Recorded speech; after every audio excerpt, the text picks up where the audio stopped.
मंदसौर जिले के गांव बन्नी के रहने वाले बीजेपी लीडर मनोहर लाल धाकड़ का एक काबिले एतराज वीडियो बुध को सामने आया। इस वायरल वीडियो में वो एक खातून के साथ गंदी हरकतें करते नजर आ रहे हैं। मनोहर लाल धाकड़ दिल्ली मुंबई एक्सप्रेसवे पर अपनी गाड़ी को रोकते हैं। सबसे पहले एक बरहना औरत गाड़ी से निकलती है, बाद में धाकड़ भी नीम बरहना हालत में सामने आती हैं और दोनों सड़क के बीचों बीच इंतहाई शर्मनाक हालत में देखे गए।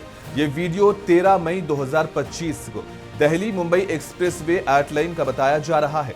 वायरल वीडियो इतनी गंदी है कि हम आपको नहीं दिखा सकते। मीडिया ने इस मामले पर रुख जानने के लिए जब धाकड़ को कॉल किया तो इसका मोबाइल बंद था।